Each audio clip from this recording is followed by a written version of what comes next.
Coming up, Chili Bowl officials tried to head off cheating with surprise Monday enforcement. We'll get into the details, plus Buddy Kofoid's 2024 plans are official, as is the future for Shane Clanton and Capital Race Cars. Let's go.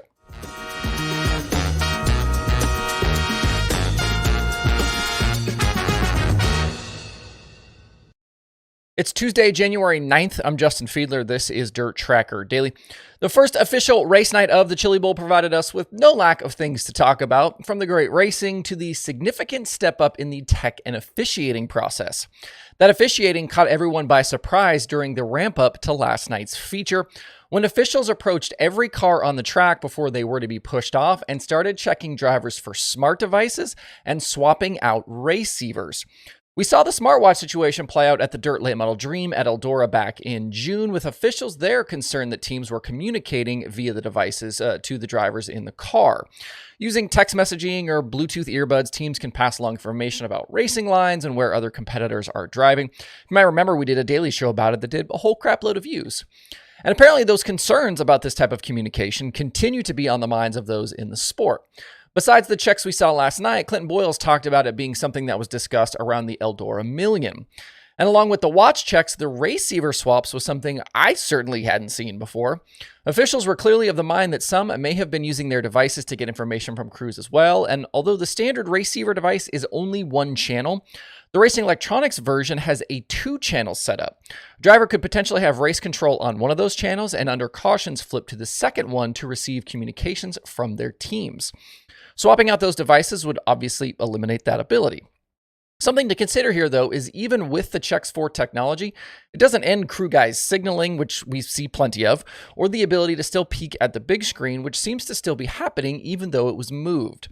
Seems like a difficult thing to completely remove this idea of communication and trying to get information from outside sources, and I'm not sure exactly where you draw the line on policing this. If this is happening or rumored in dirt late model racing, now midgets, it's clear that this comm stuff is likely happening at all levels and in all divisions, including the big-time sprint car stuff like Boyles mentioned.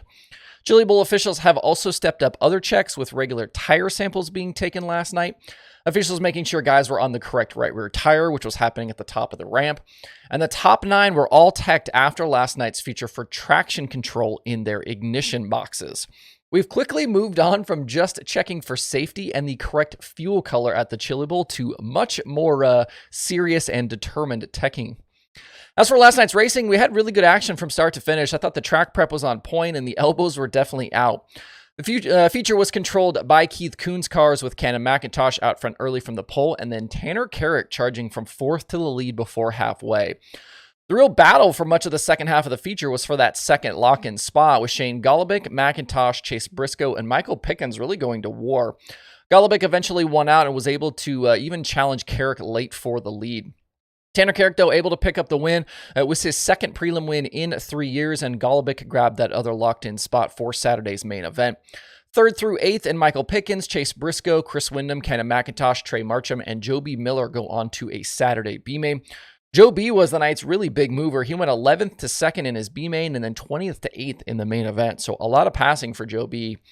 Last night's Race of Champions was an interesting preview for later in the week. Chase Briscoe out front early, but Logan Seavey went 4th to the front, just past halfway.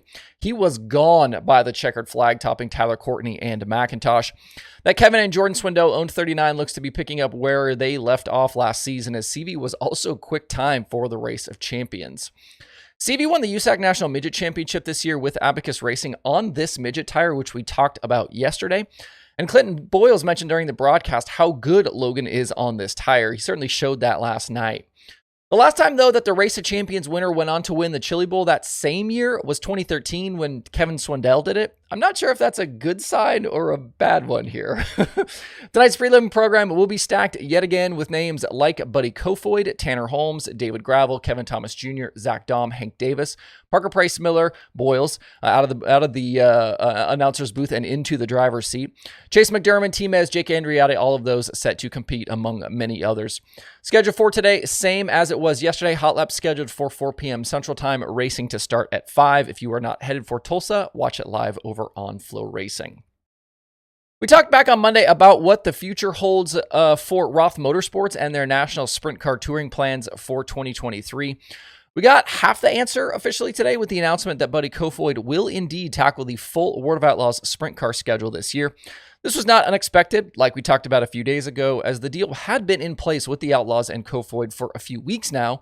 We were just waiting on the announcement. Kofoid joins the Outlaw rookie class that also includes Landon Crawley and Bill Balog. And this announcement pushes the Outlaw field to 12 total, with Kofoid joining David Gravel, Brock Zierfoss, Donnie Schatz, Noah Gass, Carson Macedo, Balog, Crawley, Logan Schuhart, Gio Scelzi, Sheldon Hodenshield, and Bill Rose. Kofoid was one of the busiest 410 racers in the country in 2023, competing 87 times across the Outlaws, All-Stars, High Limit, NARC, and a lot more. He ended up with 5 410 sprint car victories, including 3 against the Outlaws. I don't think there's any reason to believe that Kofoid can't challenge for the top 5 in the Outlaw standings in 2024, especially if that TRD 410 engine gets better and more reliable this year. We know that thing has plenty of power, but that reliability did show its ugly head a few times this past season, including that spectacular, rapid, unscheduled disassembly that Kofoid had during the big $250,000 to win show at Huset's. That was while he was leading. With Kofoid's plans now known, the focus shifts towards what Roth will do with James McFadden. After Monday's show where we talked about this, I had 2 industry folks reach out and say that they didn't see a scenario where McFadden went high limit based on Dennis Roth's feelings and motivations. But other sources still point to that being a possibility, so I'm not sure what to believe at this moment for what McFadden will do. With about a month still to go here, the days are kind of starting to tick down on this time to make their national touring selections. Moving over to some dirt late model news from recent days, we've got clarity now on the future for Shane Clanton.